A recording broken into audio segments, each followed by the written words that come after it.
sifat-sifat ini disebut oleh Nabi SAW semuanya sifat-sifat yang tidak baik, yang hanya dimiliki oleh Dajjal. Makanya pada orang-orang seperti ini, kita didorong oleh Al-Quran untuk bisa satu. Dan yang paling dahsyat disebut oleh Al-Quran, kalau antum ikutan yang seperti itu, lama-lama iman antum luntur, antum hilang kemudian keimanan kepada Allah Subhanahu wa Ta'ala. Orang seperti itu disebut oleh Quran langsung dan akan masuk neraka jahanam yang pertama kali.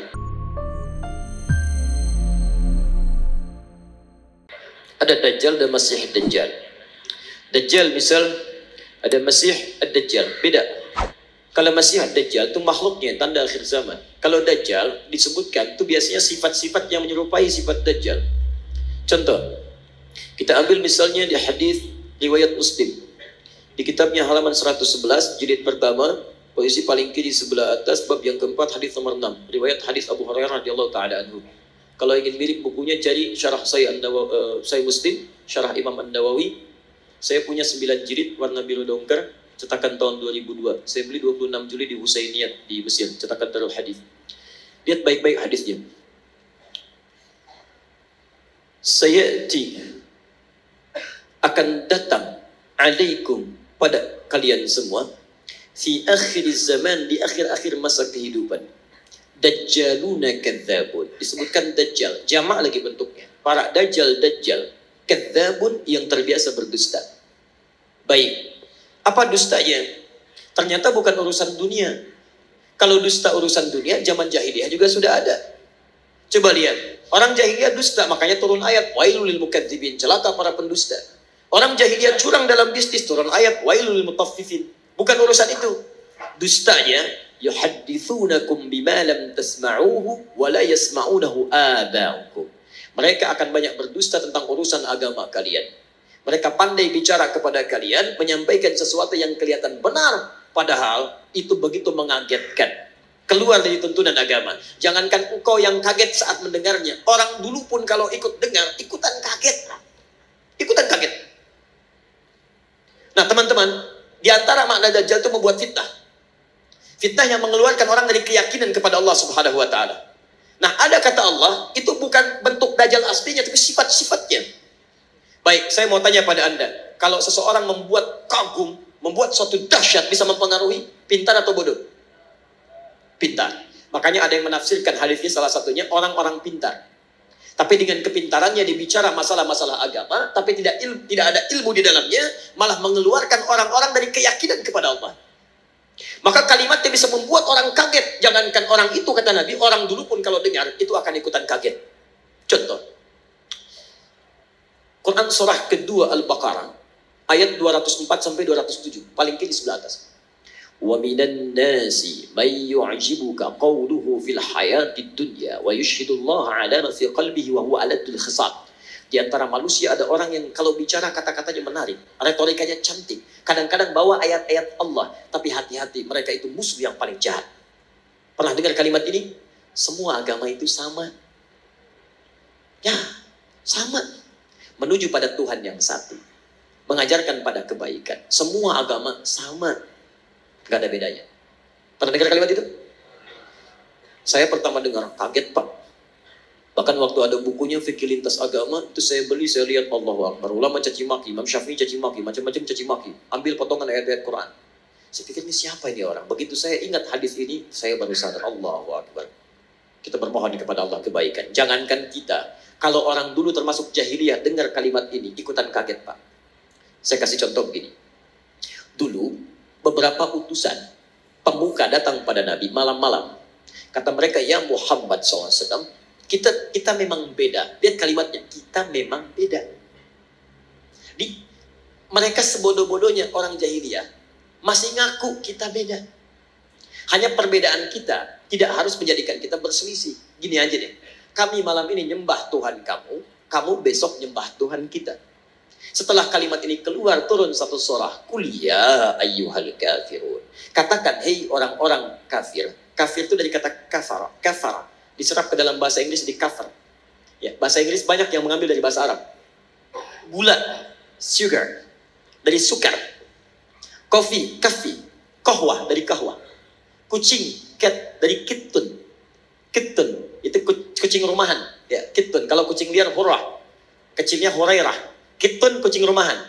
Diambil cat. Sekarang jadi kitty, kucing rumahan. Hello Kitty, jadi spray, jadi bantal, jadi macam-macam. Ya?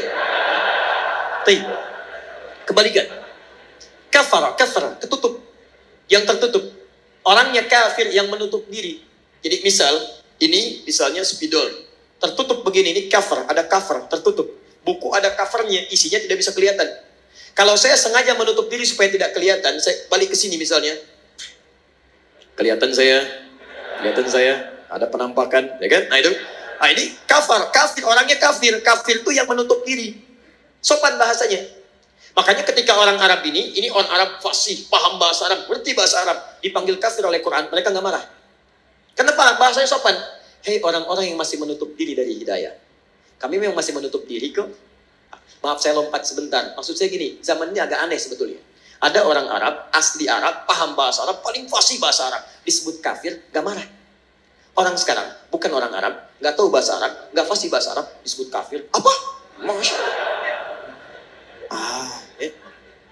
Kita masih lembut Pak. Kita tuh halus, Islam tuh halus. Ya. Jadi mohon maaf, antum tuh makhluk halus sebetulnya. Lembut.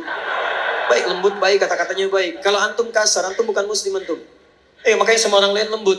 Kita pun kalimat-kalimatnya lembut, coba bandingkan. Saya punya koleksi beberapa kitab yang lain, tapi nggak perlu saya sebutkan. Di satu kitab, orang yang tidak sekeyakinan itu disebut dengan domba, tersesat lagi, domba-domba yang tersesat. Kita masih halus tuh, menggunakan kata kafir. Tapi ini perbandingan, kalau tidak sepakat kita dialogkan ya. Dia jangan cepat marah. Saya pulang dari sini jadi tersangka lagi. Gitu. Nah, sekarang lihat. Kata orang jahiliyah ini, kita memang beda. Sejahiliyah-jahiliyahnya dia mengatakan kita beda. Kenapa ada orang pintar yang setelah keluar dari jahiliyah, dia mengatakan semua agama sama. Itu kalau kedengaran orang jahiliyah, ikutan kaget mereka. Sebodoh-bodohnya orang jahiliyah mengatakan kita beda. Makanya ketika risalah Islam datang, mereka merasa ini beda. Ada perbedaan. Ada penolakan dari mereka karena berbeda. Orang sekarang tiba-tiba, Masya Allah. Saya katakan kepada Anda, maaf ya. Yang bilang semua agama sama, itu pintar atau bodoh? Baik, gelarnya ada nggak? Mana ada orang bodoh punya gelar? Lihat S1, S2, S3, Masya Allah, sampai S-nya banyak, dingin, dan macam-macam. Belajar keluar dan sebagainya, tiba-tiba pulang-pulang, mengatakan semua agama sama. Baik, ini menunjukkan ada sesuatu yang salah di situ. Nah, sifat-sifat ini disebut oleh Nabi SAW, sesungguhnya sifat-sifat yang tidak baik, yang hanya dimiliki oleh Dajjal. Makanya pada orang-orang seperti ini, kita didorong oleh Al-Quran untuk bisa satu.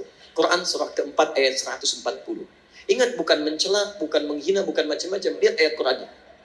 Waqad nazzala alaikum fil kitab. Telah tetap ketentuan dalam Al-Quran. Quran surah keempat ayat 140, paling kiri sebelah bawah. Awas ya, jangan dipotong kalimat saya. Saya tidak menyebut mereka dengan Dajjal. Awas, hati-hati. Nanti muncul tag di dalam YouTube misalnya, Ustaz Adi, Dajjal. Masya Allah, muncul ini. Tidak, lihat. Saya turunkan sampai yang terakhir. Lihat, Quran surah 4 ayat 140. Waqad nazzala alaikum fil kitab. Telah tetap ketentuan dalam Al-Quran. An idza sami'tum ayatillahi yukfaru biha wa yustahza'u biha. Kalau ada orang-orang yang mengingkari isi Al-Quran atau mengolok-olok isinya. Ngolok-ngolok, mengingkari, macam-macam, membelok-belokkan dan sebagainya sampai ke level yang tadi. Lihat baik-baik. Fala taqudu ma'ahum. Satu, kata Quran, cukup jangan buang-buang energi untuk mencela, membuli dan sebagainya. Cukup tinggalkan mereka. Sudah. Antum terlalu buang energi antum yang mahal. Lebih baik kalimat antum dipakai baca Al-Quran. Tulisan antum tulis status yang baik-baik daripada merespon mereka. Gak ada kerjaan. Jangan kasih panggung kata Al-Quran. Ceramah gak usah diundang. Bukunya gak usah dibaca. Radio gak usah didengar. Gak usah didengar. Isolasi dulu. Dan hebatnya, Al-Quran memberikan sikap demikian. Bukan untuk merendahkan yang dimaksudkan. Supaya dia sadar. Saking sayangnya Allah. Hatta yahudu fi hadithin ghairi. Sampai dia sadar bahwa dia isolasi orang lain itu. Karena ada yang menyimpang dari dirinya. Saking sayangnya Allah. Tetap diberikan hidayah. Cuman mau ngambil atau enggak. Sampai dia tobat. Kata-katanya baik. Baru kita kemudian ambil kebaikan-kebaikan darinya. Jadi kalau ada yang demikian disebut oleh Nabi sebagai sifat-sifat Dajjal, sifat itu harus kita keluarkan kalau kita sayang dengan saudara kita doakan dia tapi tinggalkan semua hal yang terkait dengan dia. Tinggalkan.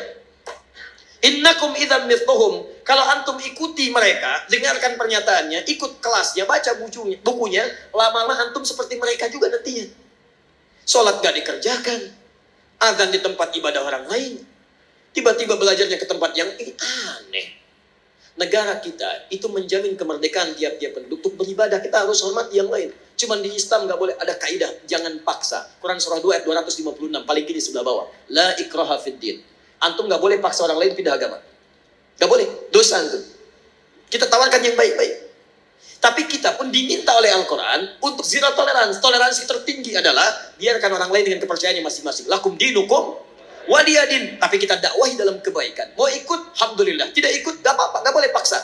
Dan setiap orang yang beragama dijamin oleh undang-undang negara kita. Pasal 29, ayat 1-2. Ayat 2-nya, negara menjamin kemerdekaan tiap-tiap penduduk untuk memeluk agamanya masing-masing dan beribadah menurut agama dan kepercayaannya itu.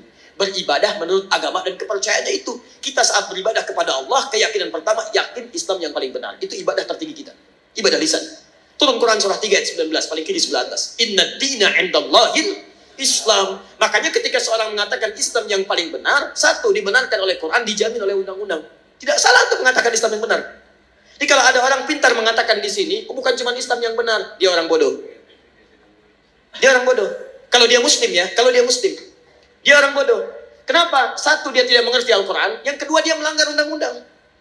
Kenapa antum melarang seorang Muslim untuk meyakini itu yang benar? Kita pun nggak boleh paksa kalau orang Kristen mengatakan Kristen yang benar.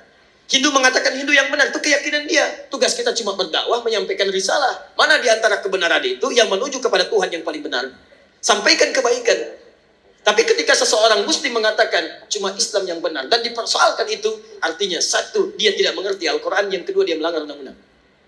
Dan yang paling dahsyat disebut oleh Al-Quran, kalau antum ikutan yang seperti itu, lama-lama iman antum luntur, antum hilang kemudian keimanan kepada Allah Subhanahu wa Ta'ala. Orang seperti itu disebut oleh Quran langsung dengan munafik dan akan masuk neraka jahanam yang pertama kali. Jadi penghuni neraka jahanam bukan orang kafir pertama kali, orang munafik. Lihat ayat ujungnya. Innallaha jami'ul munafiqin wal kafirina fi jahannam jami'a. Maka Allah akan himpun orang munafik ini bersama orang kafir di neraka jahanam. Munafik disebut dulu, baru orang kafir, neraka jahanam. Ya, maaf ya, kalau urusan akidah saya tegas ya. Saya tidak ingin ada sahabat-sahabat saya, saudara saya kemudian terperosok dalam keburukan.